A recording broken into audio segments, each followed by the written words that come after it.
इस वक्त जिन हालात से और जिन मामलात से उम्मत मुस्लिमा दो चार है, वो हम सब की निगाहों के सामने है। बिलखुसूस हमारी नई नस्ल, हमारे नौजवान इस वक्त मौजूदा हालात में शशोपंज और तरद्दुद का शिकार है कि उन्हें करना क्या है। इसलिए कि दाखिली और खारिजी फितने पूरी उम्मत को अपनी लपेट में ले चुके हैं। एक तरफ से यलगार है गुनाहों की और दूसरी तरफ से यलगार है बदमजहबियत की, बदअकीदगी की और इस्लाम दुश्मन ताकतों की। गुनाहों का हाल ये है कि गुनाह कल तक दरवाजों पर दस्तक दे रहे थे और अब गुनाह हमारे घरों के अंदर दाखिल हो चुके हैं, हमारे शबिस्तानों के अंदर गुनाह दाखिल हो चुके हैं। हर शरीफ बाप अपने बच्चों के मुस्तकबिल के हवाले से फिक्रमंद है कि मेरे बच्चों का क्या होगा, मेरी बच्चियों का क्या होगा। आने वाले कल में मेरे बच्चे ईमान वाले रहेंगे या ईमान से दूर हो जाएंगे। आने वाले दौर में मेरे बच्चे नेक रहेंगे या नेकी से दूर हो जाएंगे। और आप देख भी रहे हैं ऐसे बच्चे जिन बच्चों के बारे में माँ बाप कभी बड़े फख्र के साथ साथियों की महफिल में कहा करते थे कि मेरा बच्चा तो बड़ा नेक है, मेरा बच्चा तो बड़ा परहेजगार है, मेरा बच्चा तो बड़ा मुत्तकी है, मेरा बच्चा तो बड़ा बाअखलाक है, मेरा बच्चा तो बड़ा बाकिरदार है। माँ कहती थी कि मेरी बेटी तो बड़ी पर्दे की पाबंद है। लेकिन जब ये सारी चीजें तारीफ के हवाले से देखी गई तो तारीफ के पीछे फिर ये नजर आया कि जिस बच्ची की तारीफ और जिस बच्ची के किरदार के हवाले से घर के लोग बहुत नाज करते थे, वो किसी के साथ जाती हुई नजर आई, वो किसी का हाथ पकड़ करके भागती हुई नजर आई। इन हालात के अंदर ऐसे नौजवान जिनकी बड़ी तारीफ होती थी, गलत सोहबत की वजह से कोई नौजवान जो है अल्लाह अकबर नशे के दलदल में नजर आया, कोई शराब के दलदल में नजर आया, कोई जिना के अड्डे पे नजर आया। कर्ज के इंसान जो है गुनाह की तरफ तेजी के साथ जो है गोया के उसके दलदल की तरफ बढ़ता ही जा रहा है। हर आने वाला दिन इंसान को गुनाहों के दलदल में डुबो रहा है। हर आने वाला दिन नौजवान नस्लों को गुनाहों के हवाले से तबाह और बर्बाद कर रहा है। मेरे आका सल्लल्लाहु अलैहि वसल्लम के दीवानों, आप जानते हैं जब भी आंधी आती है, जब भी तूफान आता है, जब भी हवाएं तेज चलती है तो होता क्या है, किसी न किसी हल्की चीज को किसी भारी चीज का सहारा लेना पड़ता है। और जो हल्की चीज किसी भारी चीज के सहारे अपने आप को संभाल लेती है तो तूफान फिर उसका कुछ बिगाड़ नहीं सकता, आंधी उसको तबाह व बर्बाद नहीं कर सकती। मिसाल के तौर पर एक पत्ते ही को ले लीजिए, एक पत्ता है और वो पत्ता सूख चुका है, वो पत्ता दरख्त से टूट चुका है, लेकिन जब हवा तेजी के साथ चलती है, आंधी तेजी के साथ चलती है तो कागज हो या पत्ता हो या कोई हल्की चीज हो, इधर से उधर उड़ा कर ले जाती है, उधर से इधर उड़ा कर ले जाती है। अल्लाह अकबर, कर्ज के अल्लाह अकबर, पत्ते ही का हाल देख लें कि पत्ते का कोई ठिकाना नहीं होता। लेकिन अगर वो पत्ता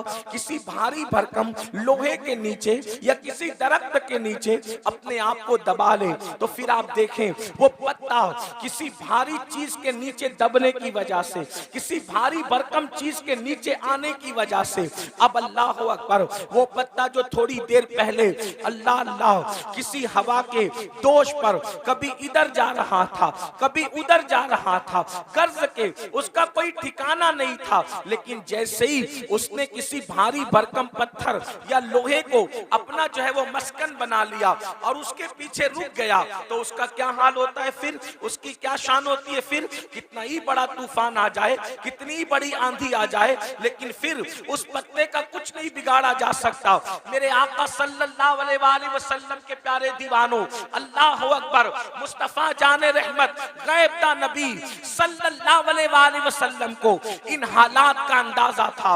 अल्लाह ने अपने महबूब सल्लल्लाहु अलैहि वसल्लम को अल्लाह अकबर गैब पर मुत्तला फरमाया था।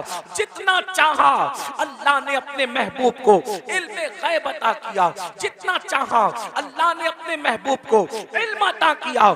जितना दिया देने वाला खुदा जानता है और जितना लिया लेने वाले मुस्तफा जाने रहमत जानते हैं। अल्लाह अकबर, अगर आपने ये बात समझ ली कि पत्ते को हवा जब इधर उधर लेकर जाती है तो पत्ते को तलाश होती है किसी न किसी भारी चीज की, बिला तमसील गुनाहों का तूफान, फितनों का सैलाब, जराइम का तूफान जब इंसान को इसके दर से उसके दर, उसके दर से उसके दर और दर बदर लेकर के भटक रहा है, ऐसे हालात में भी कोई ना कोई भारी चीज की जरूरत होगी, कोई ना कोई मजबूत चीज की जरूरत होगी। अल्लाह अकबर, तूफान के अंदर जब कोई भारी चीजें थाम ली जाती है तो इन अल्लाह अल्लाह वो पत्ता और वो कचरा भी महफूज हो जाता है। अल्लाह के रसूल ने बदअकीदगी, फितने और गुनाहों के इस तूफान के लिए इरशाद फरमाया, लोगों मैं तुम में भी दो भारी चीजें छोड़कर जा रहा हूँ। तूफान में भारी चीज की जरूरत पड़ती है तो मैं भी एक नहीं बल्कि दो दो भारी चीजें छोड़ करके जा रहा हूँ। और फरमाया, जब तक के तुम इसको मजबूती से पकड़े रहोगे तुम कभी गुमराह नहीं हो सकते, तुम कभी गुमराही के दलदल में फंस नहीं सकते। वो कौन सी चीज है? फरमाया, एक अल्लाह की किताब है और दूसरी मेरी अहले बैत है। इन दोनों का दामन पकड़ करके रखना, कुरान को भी पकड़ के रखना और अहलुल बैत को भी पकड़ करके रखना, गुमराह नहीं हो सकते। एक चीज आपसे पूछना चाहता हूँ, अल्लाह की किताब को पकड़ो। जो अल्लाह की किताब को मजबूत से पकड़ेगा, मजबूती से पकड़ेगा, अल्लाह की किताब में मौजूद है, नाप तौल में कमी न करो तो वो नाप तौल में कमी नहीं करेगा। अल्लाह अकबर, अल्लाह की किताब में मौजूद है कि लोगों के साथ मीठी गुफ्तगू करो, वक़ूलू कौलन सदीदा, तो वो लोगों के साथ मीठी गुफ्तगू करेगा।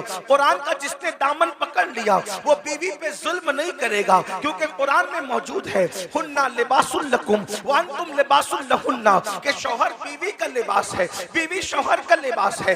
जो कुरान का दामन पकड़ लेगा, कुरान का दामन थामने के बाद कुरान कह रहा है, इधर उधर देखकर चक्कर मकर करके नहीं चलना, आंखों को आवारा नहीं करना, बल्कि चलने का अंदाज क्या होना चाहिए? कुल लिल मुमिनीना यगुद्दु मिन अबसारिहिम, मोमिनों से कहो कि वो अपनी निगाहों को नीची रखे। अल्लाह अकबर, जो कुरान का दामन पकड़ ले तो कुरान उसको कह रहा है, अकड़ कर मत चलो, ला तमशी फिल अर्दी मरहा, कि जमीन पर अकड़ करके मत चलो। मेरे आका अलैहिस्सलाम के प्यारे दीवानों, कर्ज के अल्लाह अकबर, जो कुरान का दामन पकड़ ले, जो कुरान का दामन थाम ले, अल्लाह अकबर, वो जराइम नहीं करेगा, वो गुनाह नहीं करेगा। जो कुरान का दामन थामेगा वो तन्हाई के अंदर भी गुनाह नहीं करेगा, क्योंकि वो देखेगा कुरान कह रहा है, इन्नल्लाह काना अलैकुम रकीबा, अल्लाह तुम पर कड़ी निगरानी कर रहा है। मगर अल्लाह अकबर, कुरान मुकद्दस की 6666 आयतें कमोबेश इंसान को पुकार पुकार कर ज़ाब्ते हयात दे रही है, जिंदगी गुजारने का तरीका दे रही है, जिंदगी गुजारने का सलीका दे रही है। ये कुरान है। लेकिन कोई कह सकता है कि मौलाना मुझे कुरान पढ़ना तो नहीं आता, मुझे अरबी जबान तो नहीं आती। तवज्जो फरमाएं मेरी कौम के जवानों, हुजूर अलैहिस्सलाम ने किताब अकेले नहीं दिया बल्कि किताब के साथ अहलुल बैत भी दिया। तो आखिर कुरान के होते हुए अहले बैत की क्या जरूरत थी? तो याद रखना, कुरान के बारे में कोई कह सकता है कि मौलाना मुझे कुरान पढ़ना नहीं आता, मौलाना मुझे अरबी जबान नहीं आती, मौलाना मुझे ये नहीं आता, मुझे वो नहीं आता। मगर अल्लाह के रसूल अलैहिस्सलाम ने एक कुरान वो दिया, अल्लाह अकबर, जो ताकों पे रखने वाला है, और एक कुरान नातिक उसको दिया जो रसूलुल्लाह के कंधों पर बैठने वाला। सुभान अल्लाह, नारे तकबीर, नारा अल्लामा सैयद अमीनुल कादरी साहिब क़िबला मसलके आला हज़रत। सुभान अल्लाह। वो कुरान जो ताकों में रहता है, लोग उससे आंखें तो बंद कर सकते हैं। वो कुरान जो ताकों में रहता है, लोग उससे तो आंखें बंद कर सकते हैं, मगर कुरान की सीरत के सांचे में जिस हुसैन को ढाल दिया गया था, उससे लोग आंखें बंद नहीं कर सकते। अल्लाह अकबर। मेरे आका अलैहिस्सलातु व तस्लीम के प्यारे दीवानों, काशीपुर वालों, बरसात हो रही है। आप पहले से हजरत मौलाना हमारे जो नाजिम साहब हैं, उनके हाथ पर आप वादा कर चुके हैं कि इंशाअल्लाह आप मैदान छोड़कर नहीं जाएंगे, इसलिए कि आप हुसैनी हैं और आप साबित करेंगे हुसैनी पानी रुकने पर भी मैदान छोड़कर नहीं जाता और पानी आने पर भी मैदान छोड़कर नहीं जाता। सुभान अल्लाह।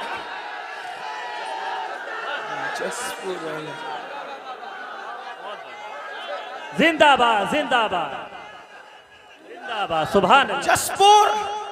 जसपुर वालों, ये कोई सियासी महफिल नहीं है और ना हम कोई सियासी लोग हैं। हम लोग तो लोग तख्त ताज के उसूल के लिए महफिलें सजाते हैं और मखदूम सिमना के गुलाम तख्त ताज को ठुकराने का हौसला रखते हैं। नारे तकबीर, नारे रिसालत। अल्लामा सैयद अमीनुल कादरी साहब मखदूम सिमना। यहाँ पर उलमाए किराम और सादात किराम, मुफ्तियान निज़ाम भी मौजूद हैं। सैयद साहब, सैयद यासीन बापू हमारे बड़े भाई भी इस महफिल में तशरीफ लाएं।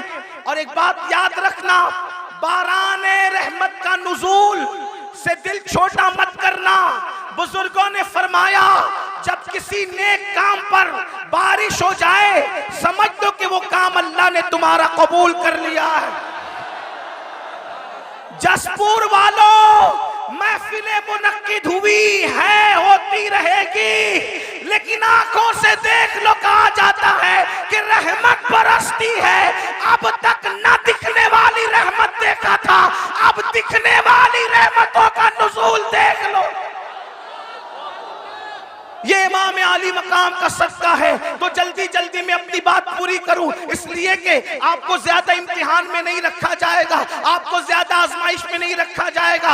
हजरत मौलाना हाशिम काशीपुरी साहब से उनका खिताब सुना, हजरत अल्लामा जाहिद रजा नूरी साहब किबला और मुफ्ती साहब किबला, सब लोग यहाँ पर मौजूद है। आप जरा तवज्जो फरमाएं, वो कुरान, तवज्जो करें, वो कुरान, तवज्जो करें, वो कुरान। लोग कहते हैं करबला इतने शब्दों मत से बयान करने की क्या जरूरत है, करबला इतनी तफसील से बयान करने की क्या जरूरत है, करबला की तशहीर करने की क्या जरूरत है। हो गई शहादत, हो गई शहादत, हो गई, बात खत्म हो गई। एक बात आपसे कहूं, किसी की शहादत पर तवज्जो करें। आप चुप रहे सब लोग। अरे कोई किसी को कुछ ना कहे, अब कोई किसी को कुछ नहीं कहेगा। जो जिस हाल में उसी को उसी रहने दो। आप भी बैठ जाए, बैठ जाए, सब बैठ जाए। बस जिसकी महफिल है उसने संभालना है, महफिल जिसके उसने संभालना है, कोई कुछ नहीं बोलेगा। एक बार सब बुलंद आवाज से दुरूद शरीफ पढ़ें। अल्लाहुम्मा सल्ली अला, अल्लाहुम्मा सल्ली अला सय्यदिना व मौलाना मुहम्मदिन मादिनिल जूदी वल करम व आलिहि व सहबिहि व बारिक व सल्लिम सलातु व सलामन अलैका या रसूल अल्लाह। दुरूद शरीफ पढ़ने तो जरा समझ में भी आए, बुलंद आवाज से पढ़े दुरूद शरीफ। अल्लाहुम्मा सल्ली अला। आवाज नहीं आ रही दुरूद शरीफ पढ़ने की, बुलंद आवाज से आशिकों की तरह, हुसैनियों की तरह दुरूद शरीफ पढ़े। अल्लाहुम्मा सल्ली अला। सय्यदिना व मौलाना मुहम्मदिन मादिनिल जूदी वल करम व आलिहि व साहबी व बारिक व सल्लिम सलातो व सलामन अलैका या रसूल अल्लाह सल्लल्लाहु ताला अलैहि वसल्लम। तो अर्ज ये कर रहा था, आखिर ये बात होती है कि इमाम अली मकाम की शहादत इतनी शद्दो मद, इतनी तफसील, इतनी शरो बस्त के साथ क्यों बयान की जाती है, आखिर इसकी जरूरत क्या है। तो मैं आपके सामने अर्ज करूं, किसी और की शहादत पर भी तो ऐसी निशानियां रूनुमा नहीं हुई जैसी निशानियां इमाम हुसैन की शहादत पर रूनुमा हुई। जो वो इमाम बहकी रहमतुल्लाह अलैह अपनी किताब में लिख रहे हैं, तारीख खुलफा में इमाम सयूती लिख रहे हैं, आईने क़यामत में उस्ताद ज़मान लिख रहे हैं, सदुल फाजिल सवाने जो वो सवाने करबला में लिख रहे हैं। क्या लिख रहे हैं कि जब इमाम हुसैन की शहादत हुई तो इमाम हुसैन की शहादत के बाद आसमान से खून की बरसात हुई, आसमान से खून बरसा। आप याद रखें, तारीख में सब बड़ी बड़ी शहादतें हैं, सारी शहादतें सर आंखों पर है, लेकिन हजरत अमीर हमजा की शहादत कितनी दर्दनाक शहादत है। अमीर हमजा की शहादत पर खून की बरसात नहीं हुई, हालांकि वो बहुत बड़ी शहादत थी। इतना जरूर कह दूं, उस शहादत पर रसूलुल्लाह के आंसुओं की बरसात तो हुई है, लेकिन आसमान से खून की बरसात नहीं हुई है। अल्लाह अकबर। मेरे आका अलैहिस्सलाम के प्यारे दीवानों, इसी तरह और शहादतें देख लें, 3 दिन या 7 दिन तक आसमान से खून की बरसात होती है। अगर आप कहना चाहें तो यूं कह सकते हैं कि इमाम हुसैन की शहादत वो शहादत है जिस पर आसमान भी खून के आंसू रोया है, जिस पर आसमान भी खून के आंसू रोया है, जिस पर आसमान खून के आंसू रोए उसे इमाम हुसैन की शहादत कहते हैं। इसी तरीके से आप देखें, अल्लाह अकबर, बैतुल मुकद्दस में जहां से पत्थर उठाया जाता ताजा खून नजर आता निकलता हुआ, ये किसी और की शहादत पर ये निशानी नजर नहीं आई। मशहूर यही है कि ये इमाम हुसैन की शहादत। और भी मजीद चीजें, जो है वो सूरज को गहन लग गया, तारे आपस में टकराने लगे, दिन के वक्त रात का समा नजर आने लगा। इमाम बहकी ने इसको बहुत तफसील के साथ जो है वो लिखा है। इसी तरीके से इमाम सयूती ने भी लिखा है। लेकिन अब आपसे पूछना चाहता हूं, आखिर इमाम हुसैन की शहादत पर इतना जलाल, इतने गुस्से का इजहार क्यों किया जा रहा है। एक और हदीस सुन ले जो सियाह सित्ता में मौजूद है। हजरत सैयदना अब्दुल्ला इब्ने अब्बास रदी अल्लाह ताला अन्हु इरशाद फरमाते हैं कि मैं सो रहा था, मैंने क्या देखा, अल्लाह के रसूल सल्लल्लाहु अलैहि वसल्लम की जुल्फें बिखरी बिखरी है, हुजूर की जुल्फें बिखरी बिखरी है, आंखों से आंसू जारी है, और हुजूर अलैहिस्सलातु व तस्लीम के दामन पर जो है वो अल्लाह अकबर गर्दो गुबार हुजूर के दामन को बोसे दे रहे हैं। ये तो नहीं कह सकता कि दामन मैला कुचेला हो गया। खुदा की इज्जत की कसम, जिसके दामन की इस्मत ने पूरी कायनात को पाकीज़गी अता फरमाई है, वो दामन मैला कुचेला कैसे हो सकता है। लेकिन सिर्फ सुनने वालों को पता चल जाए कि दामन की कैफियत क्या थी। अल्लाह अकबर। इब्ने अब्बास के फरमान का मफहूम है, मैंने देखा जुल्फे बिखरी है, जिसको मालूम है उसको मालूम है, जो नहीं जानता वो सुन ले। मुस्तफा जान रहमत की जुल्फे कभी नहीं बिखरा करती थी। लोग सोते हैं तो सोते में आदमी के बाल बिखर जाते हैं, लेकिन ये मेरे नबी का मोजज़ा है, सोने में भी हुजूर की जुल्फे कभी नहीं बिखरा करती थी। बहुत तफसील से मैंने इसको कई मकाम पर बयान किया। आज वक्त बचाने के लिए तफसील नहीं पेश करता, सिर्फ इतना इजमाल पेश करता हूँ। हुजूर की जुल्फे क्यों नहीं बिखरा करती थी, वजह ये थी बद्र ओहद का हंगामा भी हुजूर की जुल्फों को नहीं बिखेर सका। अल्लाह अकबर। खंदक और खैबर की मुसीबतें भी हुजूर की जुल्फों को बिखेर नहीं सकी। मगर अल्लाह अकबर, क्यों जुल्फे नहीं बिखरती थी? तो मेरे इमाम कहते हैं, शान है पंजे कुदरत तेरे बालों के लिए कैसे हाथों ने सवारे हैं तुम्हारे गेसू। किसी के बाल माँ संवारती है, किसी के बाल बाप संवारता है, किसी के बाल भाई बहन संवारते हैं, किसी के बाल वो खुद संवारता है, लेकिन हुजूर की जुल्फे वो थी, शाने पंजे कुदरत ने उनको संवारा था, कुदरत के हाथों ने उन बालों को संवारा था। इसलिए बद्र हो, ओहद हो, खंदक हो, खैबर हो, हुजूर की जुल्फे बिखरा नहीं करती थी। मगर अल्लाह अकबर, बद्र ओहद के हंगामे, खंदक और खैबर की मुसीबतें जिस रसूल की जुल्फे को बिखेर न सकी, आज अब्दुल्ला इब्ने अब्बास कहते हैं हुजूर की जुल्फें बिखरी बिखरी है, हुजूर के दामन पर अल्लाह अकबर गर्दो गुबार बोसे दे रहे हैं, खून के छींटे हुजूर के जुब्बे पर है, हुजूर अलैहि सलाम की दाढ़ी आंसुओं से तर है। मैंने पूछा अल्लाह खैर करे या रसूल अल्लाह, खुदा आपको वो दिन न दिखाए अल्लाह अकबर जिसमें आपको तकलीफ हो। या रसूल अल्लाह, आज आपकी दाढ़ी बिखरी है, आज आपकी जुल्फें बिखरी है, आज आपकी आंखों में आंसू है, आज आपके दामन पर खून के जो है वो आसार हैं, आपके दामन पर गर्दो गुबार है। या रसूल अल्लाह वजह क्या है? तो हुजूर अलैहि सलाम के हाथ में एक बोतल थी, हुजूर ने वो बोतल दिखाई और बोतल दिखा करके फरमाया अब्दुल्ला सुबह से लेकर अब तक मैं हुसैन के मक्तल में था, अब्दुल्ला सुबह से लेकर अब तक मैं हुसैन के मक्तल में था, हुसैन की कत्लगाह में था, हुसैन और उसके साथियों का खून उठा उठा करके इस शीशी में इस बोतल में जमा कर रहा था। अब्दुल्ला इब्ने अब्बास कहते हैं जब मैं ख्वाब से बेदार हुआ तो मैंने दिन तारीख को नोट कर लिया और जब इमाम हुसैन की शहादत की खबर आई तब पता चला कि जिस वक्त मैं ख्वाब देख रहा था उसी वक्त इमाम अली मकाम की शहादत हुई थी। ऐसा ही